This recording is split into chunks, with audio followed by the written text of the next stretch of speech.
खुदा का शुक्र करता हूँ आज की इस मुबारक शाम के लिए। उसने फिर एक समय दिया, एक मौका दिया कि हम लोग फिर से उसकी हजूरी में आएँ और खुदा के पाक वचन से सीख सकें। सॉरी, माफ़ी चाहता हूँ। जैसा मैंने सुबह के मैसेज में बताया था कि हम लोग आज शाम को फिर ऑनलाइन होंगे और जो विषय हमने शुरू किया हुआ है, एक सेवक की जिम्मेवारियाँ, उस विषय को हम लोग आगे सीखेंगे। मैं खुदा का शुक्रगुजार हूँ कि उसने ये मौका दिया कि हम लोग इस ऑनलाइन फेलोशिप में इकट्ठे हो सकें। हमने बहुत ही विस्तार के साथ जिम्मेवारियों के ऊपर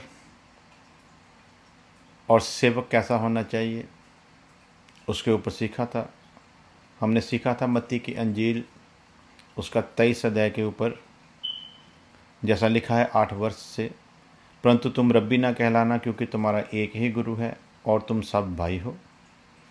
पृथ्वी पर किसी को अपना पिता ना कहना क्योंकि तुम्हारा पिता एक ही है जो स्वर्ग में है। और स्वामी भी ना कहलाना क्योंकि तुम्हारा स्वामी, तुम्हारा मालिक एक ही है, अर्थात मसीह यीशु। जो तुम में बड़ा हो वह तुम्हारा सेवक बने।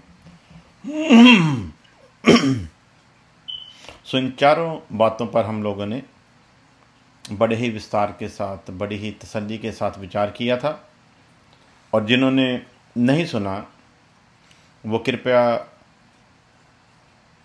सेवक की जिम्मेवारियां पार्ट 2 को यूट्यूब पर भी और फेसबुक पर भी सुन सकते हैं। तो हम लोग उससे आगे बढ़ते हैं। उससे पहले पार्ट 1 में हम लोगों ने सीखा था दूसरा करंथियों का खत, उसका 4 अध्याय की 5 से लेकर 6 आयत तक के, क्योंकि हम अपने को नहीं परंतु मसीह यीशु को प्रचार करते हैं कि वह प्रभु है, और अपने विषय में ये कहते हैं कि हम यीशु के कारण तुम्हारे सेवक हैं, इसलिए कि परमेश्वर ही है जिसने कहा कि अंधकार में से ज्योति चमके, और वही हमारे हृदयों में चमका है कि परमेश्वर की महिमा की पहचान की ज्योति यीशु मसीह के चेहरे से प्रकाशमान हो। इस बात पर भी हम लोगों ने बड़े ही तसल्ली के साथ पार्ट नंबर 1 में सीखा था।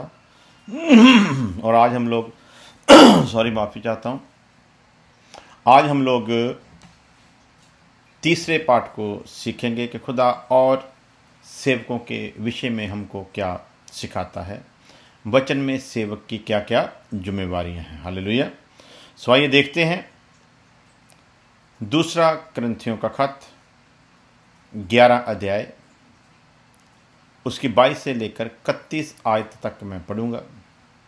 2 Corinthians चैप्टर 11 वर्स 22 to 31। आइए देखते हैं। खुदा का दास जब कलीसिया में कुछ लोग इस सच्चे सेवक के ऊपर उंगलियां उठाते थे और इसके खिलाफ कलीसिया को भड़काना चाहते थे, प्रभु के इंतज़ाम को बिगाड़ना चाहते थे, और वचन की गलत शिक्षा देकर जब कलीसिया को गुमराह करने का पूरा षड्यंत्र किया जा रहा था, पूरी चाल खेली जा रही थी, पूरी कोशिश की जा रही थी, उस समय जब संत पौलुस को तरह तरह की बातें सुनने को मिलती थी, उस वक्त संत पौलुस अपने बारे में कुछ बताता है। कुछ इस तरह से लिखा है, क्या वह इब्रानी हैं? क्या वो इब्रानी हैं? जवाब है, मैं भी हूँ। क्या वह ही इस्राएली हैं? मैं भी हूँ। क्या वह ही इब्राहिम के वंश के हैं? मैं भी हूँ। क्या वह मसीह के सेवक हैं? मैं पागलों की नहीं कहता हूँ, मैं उनसे बढ़कर हूँ।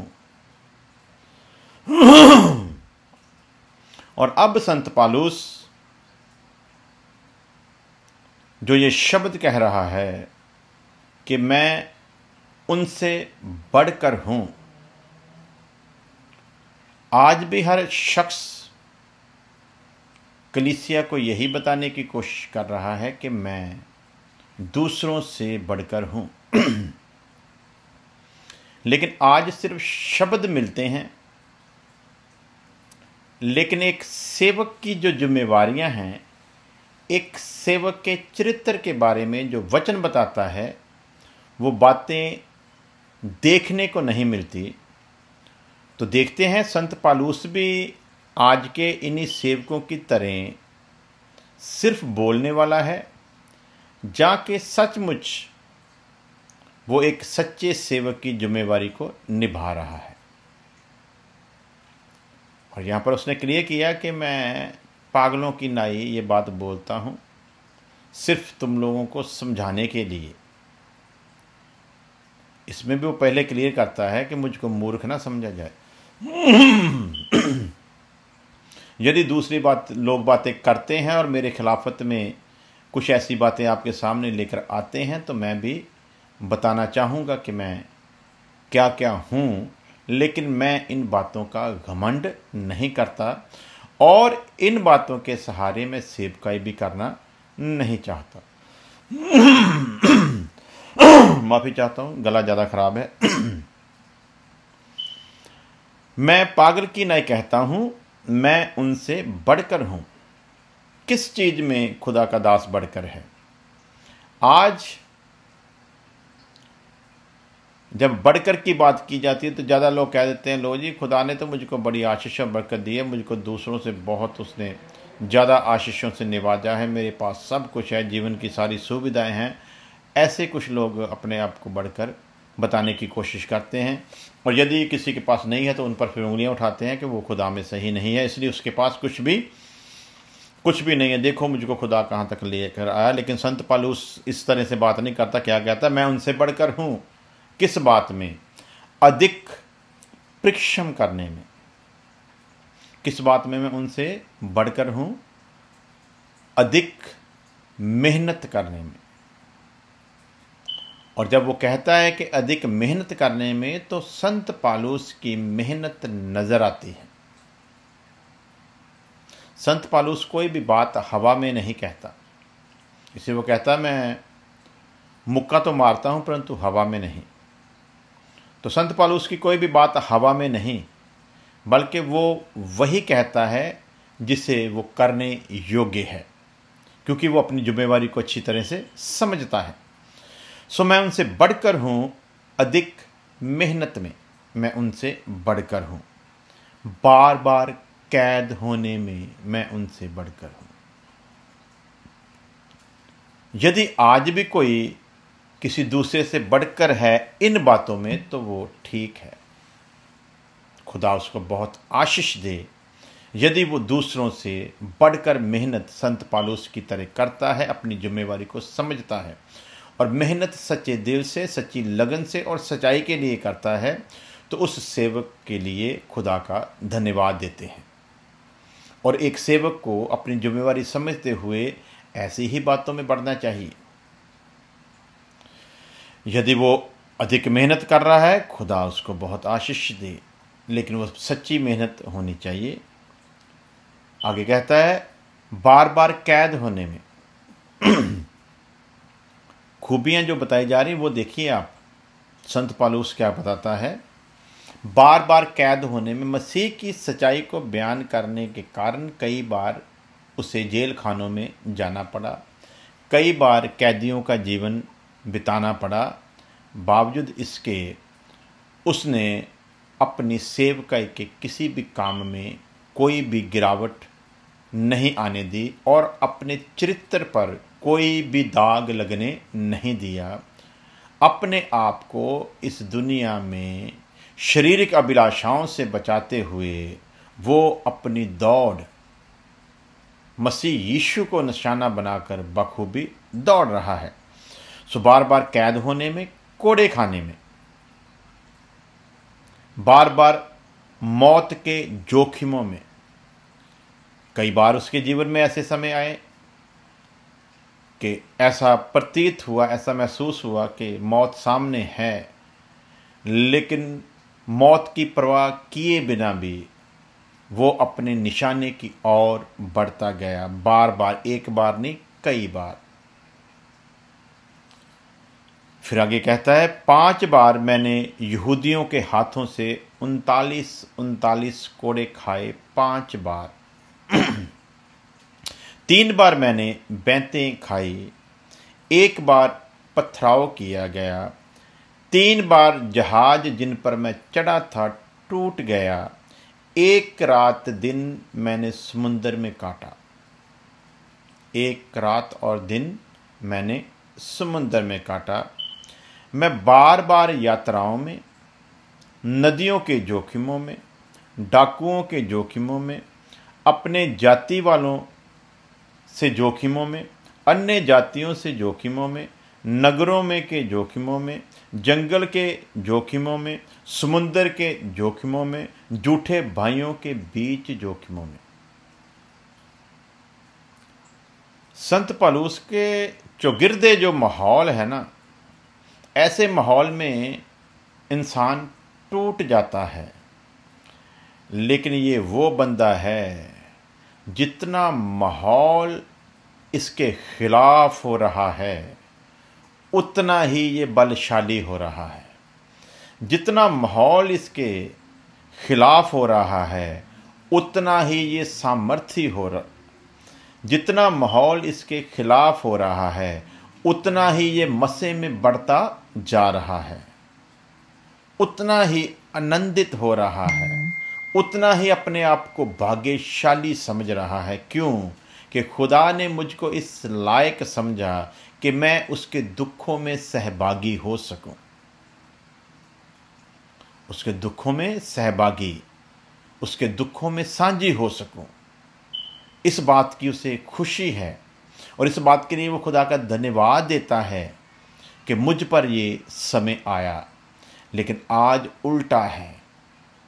आज यदि किसी पर ऐसे समय आते हैं उसको लानती बोला जाता है।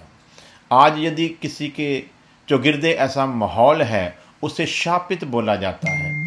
आज यदि किसी का जीवन ऐसे चक्रों में है तो कहा जाता है कि ये खुदा का सच्चा सेवक नहीं हो सकता। यदि सच्चा सेवक होता तो ऐसी मुसीबतें इस पर किसी भी कीमत पर ना आती। तो फिर प्यारे अजीजों, जहाँ तो ये फैसला लेना होगा कि संत पौलुस भी गलत था, तो जहाँ फिर यदि ऐसा आज भी किसी के साथ है तो समझना होगा कि कुछ समझने की ज़रूरत है। सो देखते हैं, परिश्रम और कष्ट में बार बार जागते रहने में ऐसे समय भी उसके जीवन में आए कि बराबर सो भी नहीं पाया। और मैंने बहुत ऐसे सेवक देखे हैं, बहुत ऐसे सेवक देखे हैं जो सिर्फ सोते ही हैं।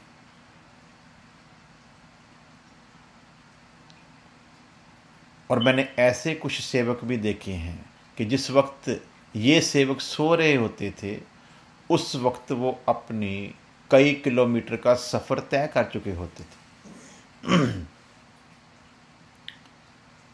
सो अब देखते हैं जिम्मेवारी को कि परिश्रम और कष्ट में, बार बार जागते रहने में, भूख प्यास में। और मैंने ऐसे भी देखे हैं जो स्पेशल बताते हैं कि हमारे लिए ये खाना बना होना चाहिए। मैंने ऐसे भी देखे हैं यदि उनके सामने अच्छा खाना परोसा ना जाए तो वो लोग नाराज हो जाते हैं, ढंग से दुआ भी नहीं करते। मैंने ऐसे भी देखे हैं जो कहते हैं कि हम आएंगे, लेकिन बराए मेहरबानी हमारा आना मसीह के साथ संगति में ज़्यादा समय बिताना हो, इसलिए बराए मेहरबानी आप लोग खाने वाने के चक्कर में ज़्यादा ना पड़े। सो हर प्रकार के लोग हैं, देखना आपको है। कई पखंडवादी भी होते हैं, दिखावे के लिए भी करना, वो भी आपने ही जांचना है। कुछ तो रूप बदलकर लोगों को धोखा देते हैं, कुछ तो रूप बदलकर लोगों को धोखा देते हैं। दिखने में संत नजर आते हैं, दिखने में सादगी में नजर आते हैं, लेकिन असल में होते नहीं हैं। लेकिन कुछ हैं जो अंदर से भी सादगी में हैं और बाहर से भी सादगी में हैं। तो चेक करना आपकी जिम्मेवारी है, इसलिए कि वचन में लिखा हर एक आत्मा को परखो और हर एक आत्मा पर विश्वास भी मत करो। तो सेवक की जिम्मेवारी में देखा हमने, बार बार जागते रहने में, भूख प्यास में, बार बार उपवास करने में, झाड़े में उघाड़े रहने में। ऐसे समय भी आए जब ठंड से लड़ना पड़ा, ऐसे समय आए जब नींद से लड़ना पड़ा, ऐसे समय आए जब भूख प्यास से लड़ना पड़ा, ऐसे समय आए जागते ही रहना पड़ा। लेकिन ऐसे समयों में भी खुदा का ये सेवक टूटा नहीं, खुदा का ये सेवक भीख मंगा नहीं बना। खुदा के इस सेवक ने ऐसे हालातों में भी कोई समझौता नहीं किया, बल्कि अपने स्टैंड पर बरकरार रहा। भूख सह ली परंतु किसी पर भारी नहीं हुआ, कष्ट सह लिया लेकिन उस कष्ट का कोई स्वार्थ नहीं उठाया। मेहनत की लेकिन किसी की सेवा में कोई विघ्न नहीं डाला। प्यारे अजीजों, आगे बढ़ते हैं और क्या लिखता है, और बातों को छोड़कर जिनका वर्णन मैं नहीं करता, सब कलीसियाओं की चिंता प्रतिदिन मुझे दबाती है। उस वक्त जितनी भी मंडलियां थी, उन सारी मंडलियों की चिंता बोलता है कि मुझे दबाती हैं। क्यों? इसी को क्यों दबाती हैं? आज के सेवक को कलीसिया की चिंता नहीं दबाती, आज के सेवक को तो चिंता ये दबाती है कि दूसरों की जेब से कुछ निकल कर आ क्यों नहीं रहा। आज तो चिंता ये हो जाती है, नोटिस तो इस बात के बनने शुरू हो जाते हैं कि किसका दशमांश आया है, किसका दशमांश नहीं आया। आज तो सेवक को चिंता ये दबाती है किसकी मंथली मेंबरशिप आई है, किसकी नहीं आई, किसने ज़्यादा दान देता था अब कम कर दिया है। सेवक को तो चिंता इस बात की सताती है। पहले तो 10-20 लाख हफ्ते में आ जाता था, अब तो कम हो गया, आधे से भी कम आ रहा है, बल्कि उससे भी कम आ रहा है। अब तो 1/3 भी नहीं पहुंच रहा, अब तो आधा हिस्सा भी नहीं पहुंच रहा, अब तो बहुत मुश्किल हो गई है। तो इस बात की चिंता सताती है, लेकिन खुदा के दास को कलीसिया की चिंता सताती है। और वह चिंता है कि कलीसिया जो प्रभु की दुल्हन है, उसे जिस काम के लिए बुलाया प्रभु ने, उनके धार्मिक लेवल में तो कोई गिरावट नहीं आ रही, उनकी पवित्रता कम तो नहीं हो रही, वो अपनी धार्मिकता में बने हुए हैं कि नहीं, उनमें कोई भेड़िया तो नहीं आ गया, उनमें कोई गुमराह करने वाला तो नहीं आ गया, उनमें कोई झूठा भविष्य वक्ता तो नहीं आ गया। ये चिंता थी खुदा के उस दास की।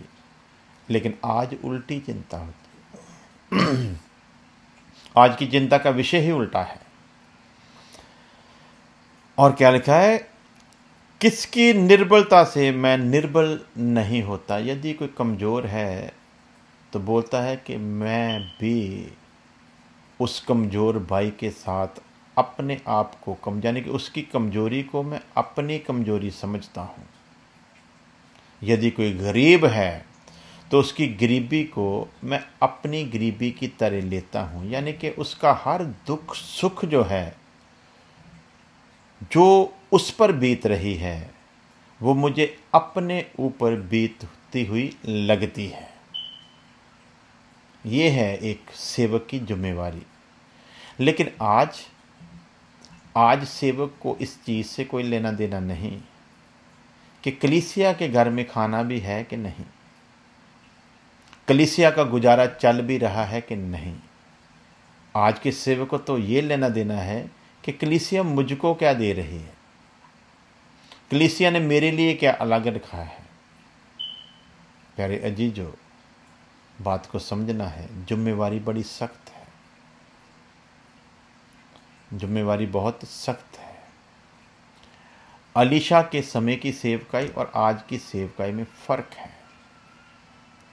अलीशा की सेवकाई के समय में उस औरत ने बेशक अलीशा के लिए एक अलग चौबारा बनाया, अलग उसके खाने पीने की सुविधा की, हर चीज़ उसके लिए अलग रखी।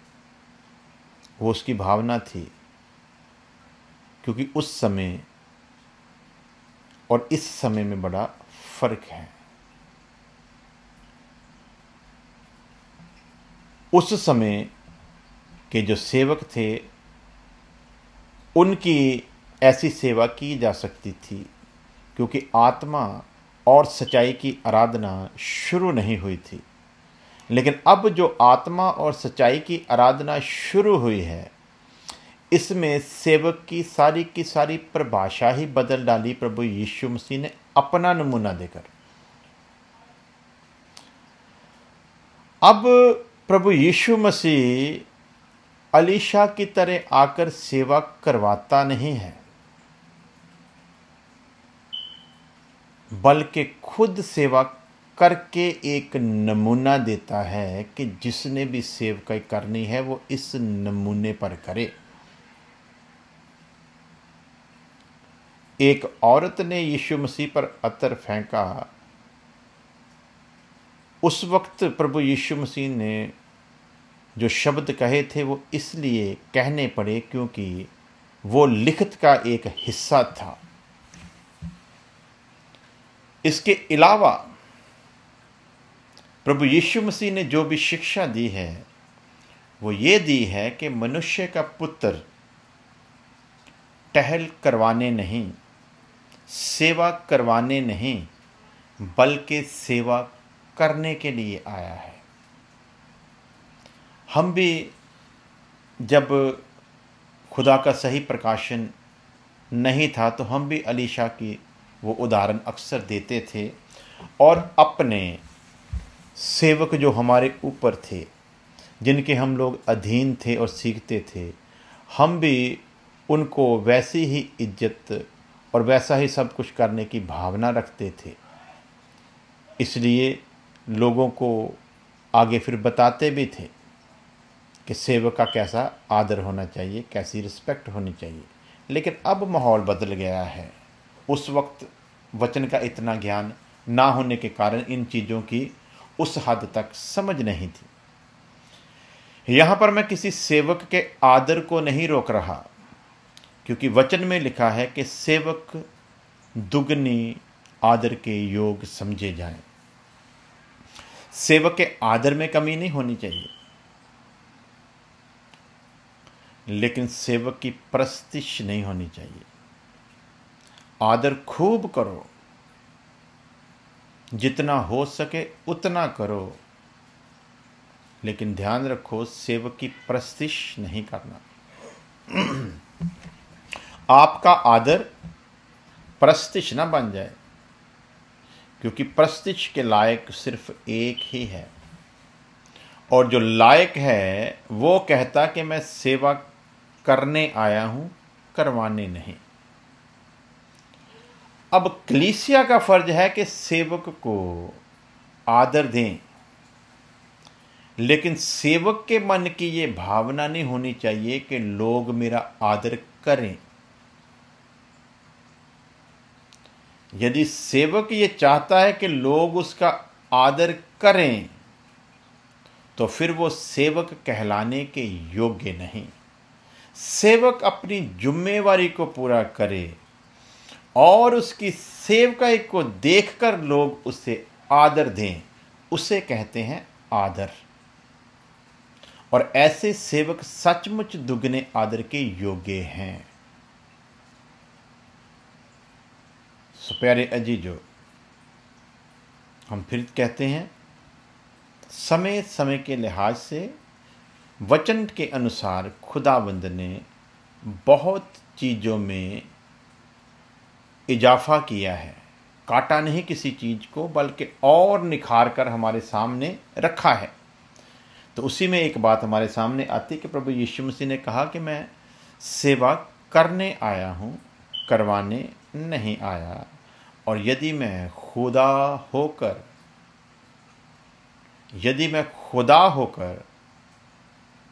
अपने आप को इतना नम्र और इतना दीन कर सकता हूँ, यदि मैं खुदा होकर अपने आप को जीरो होकर जमीन पर बैठकर तुम लोगों के पांव धो सकता हूँ, तो वो ध्यान दें जिन्होंने सेवा करनी है, वो अपने सृष्टिकर्ता से कितने नम्र होने चाहिए। लेकिन अफसोस के साथ कहना पड़ रहा है, आज के इन सेवकों से टाइम लिए बिना आप मिल भी नहीं सकते। और जब मिलने जाते हो, बारी बारी से बुलाया जाता है। कईयों की तो बेचारों की बारी नहीं आती, तो फिर वो उनको अगले दिन में की इंतज़ार करनी पड़ती है।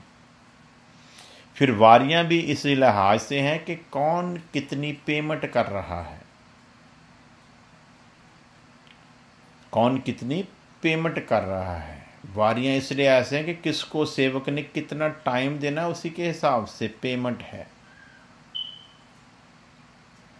लेकिन जिस यीशु मसीह का प्रचार करने के कारण उस सेवक को एक पहचान मिली है, वो भूल गया यीशु मसीह ने अपनी सेवकाई के समय में ऐसे किसी भी दस्तूर को अपनाया नहीं। उस यीशु मसीह के बारे में तो लिखा कि वो अपने घर में ही था। उस यीशु मसीह के बारे में लिखा कि वो अपने घर में ही था। ये सुना गया और घर इतना भर गया कि बैठने को भी जगह नहीं थी और लोग एक दूसरे पर, पंजाबी जी कह दिए, चढ़े हुए से। उसी समय में 4 लोग एक अधरंगी को उठाकर लेकर आते हैं और जब देखते हैं कि उस तक पहुंचा नहीं जा सकता, तो वो लोग उस मरीज को छत के ऊपर ले जाते हैं और छत को खोलकर वो उस मरीज को यीशु मसीह के सामने उतार देते हैं।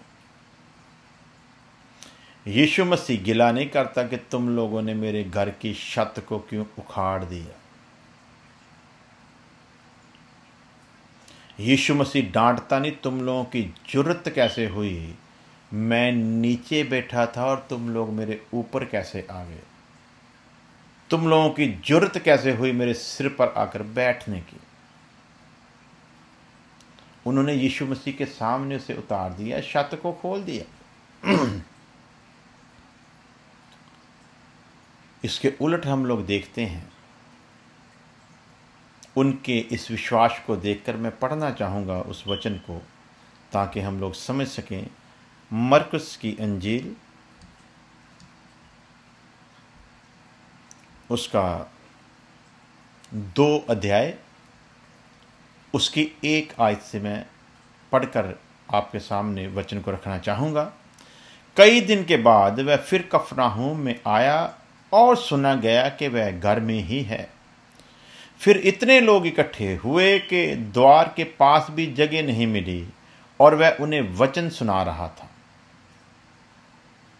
क्या कर रहा था? वचन सुना रहा था। शागिर्दों से ये नहीं कह रहा था कि पता करो किसने कितने पैसे दिए हैं। वहाँ पर कीमत नहीं रखी गई थी कि किसी ने पर्सनल पीछे के कमरे में जाकर प्रार्थना करवानी है तो उससे इतने पैसे, किसी ने वहीं पर प्रार्थना करवानी है उसके इतने पैसे, किसी ने 10-10 के ग्रुप में करवानी है उसके लिए इतने पैसे। ऐसा कुछ नहीं था। बल्कि क्या लिखा कि द्वार के पास भी जगह नहीं, वह उन्हें वचन सुना रहा था। जहां जहां जिसको बैठने खड़े होने की जगह मिल रही है, वहां पर कोई टिकट का इंतजाम नहीं रखा गया, टिकट नहीं लगाई गई। और लोग एक झोले के मारे हुए कुछ 4 मनुष्यों से उठवाकर उसके पास ले आए, परंतु जब वह भीड़ के कारण उसके निकट न पहुंच सके, तो उन्होंने उस छत को जिसके नीचे वह था खोल दिया, और जब उसे उधेड़ चुके तो उस खाट को जिस पर झोले का मारा हुआ पड़ा था लटका दिया। यीशु ने उनका विश्वास देखकर उस झोले के मारे हुए से कहा, हे पुत्र, तेरे पाप क्षमा हुए। प्यारे अजीजों, विचार कीजिए, उसके घर की छत को उखाड़ दिया। प्रभु उखड़ी हुई छत का गिला नहीं कर रहा या उनको डांट नहीं रहा, बल्कि उनके विश्वास को देख रहा। कितना बड़ा विश्वास है।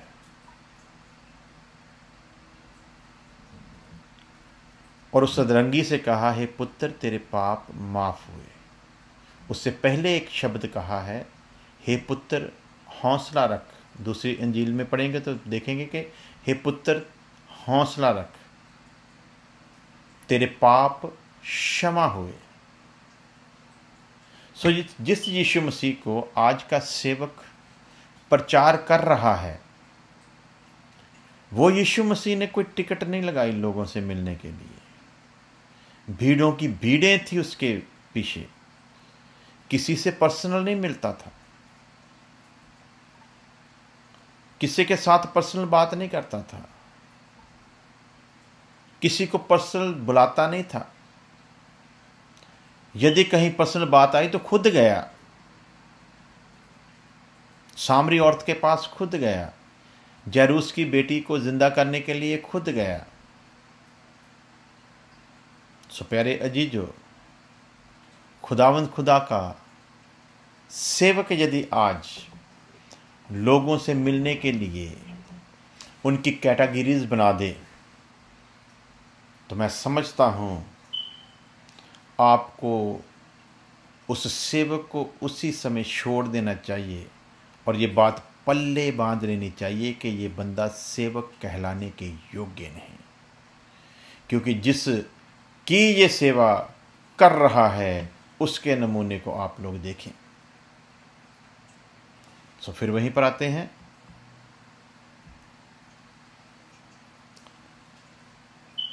किसकी निर्बलता से मैं निर्बल नहीं होता, किसके ठोकर खाने से मेरा जी नहीं दुखता।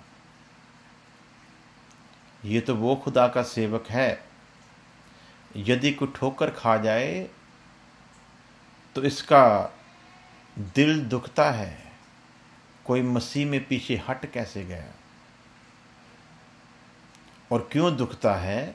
सबसे पहले ये अपने पर विचार करता है, कहीं मुझ में कोई कमी तो नहीं, कहीं सेवकाई में जो नमूना दिखाना चाहिए था उसमें मैं पीछे तो नहीं रह गया, जितना नम्र मुझे होना चाहिए था कहीं मैं वैसा नहीं हो पाया, ऐसा तो नहीं। ये सबसे पहले अपने ऊपर ध्यान देता है। लेकिन आज का सेवक ठोकर खाए हुए से इसको कोई चिंता नहीं, बल्कि ये सोचता कोई बात नहीं, 4 और आ जाएंगे, अब कौन सी कमी है। अगर 10-20 हज़ार की भीड़ में से 2-4 निकल भी जाएंगे तो कोई चिंता नहीं। लेकिन संत पौलुस ऐसा नहीं है, वो अपनी जिम्मेवारी को बखूबी समझता है। इसलिए कहता है यदि कोई निर्बल है तो मैं अपने आप को उसकी जगह पर निर्बल समझता हूँ। यदि कोई ठोकर खाता है तो मेरा जी दुखता है, मेरा दिल दुखता है। यदि घमंड करना अवश्य है जैसे दूसरे करते थे, संत पौलुस फरमाता है यदि घमंड करना इतनी ही ज़रूरी बात है जैसे ये लोग करते हैं, तो मैं अपनी खूबियों पर घमंड नहीं करूँगा, मैं अपनी बड़ी सेवकाई पर घमंड नहीं करूँगा। मेरे द्वारा जो खुदा ने बड़े बड़े काम किए, मैं उन कामों पर भी घमंड नहीं करूँगा। यदि घमंड करना है तो मैं अपनी निर्बलताइयों की बातों पर घमंड करूँगा। ये है एक सेवक की जिम्मेवारी कि मैं अपनी कमजोरियों, निर्बलताइयों की बातों पर करूँगा यदि घमंड करना अवश्य है। प्यारे अजीजों, ये कैसा सेवक था जिसका अंदाज ही अलग है। ये कैसा सेवक था जिसके लिए संत पीटर को लिखना पड़ा, जिसकी प्रशंसा संत पीटर को करनी पड़ी, जबकि इसी संत ने पीटर को भी उसके मुंह पर उसकी गलतियों के बारे में आगाह किया था। तो पीटर को तो इसका दुश्मन हो जाना चाहिए था, लेकिन पीटर दुश्मन नहीं बना, बल्कि उसने इस शख्स की आगे जाकर प्रशंसा की। क्यों? ये वो सेवक था जो अपनी जिम्मेवारियों को बखूबी निभाता था, जिसका विवेक उस पर दोष नहीं लगाता था, जो कलीसिया की चिंता करता था। इसलिए आज भी यदि हमने जिम्मेवारी निभानी है तो चिंता ये ना करें कि किसके पास से कितने पैसे आते थे और कितने कम आए हैं, किसने दशमांश क्यों नहीं दिया है, किसने जेब ढीली क्यों नहीं की है।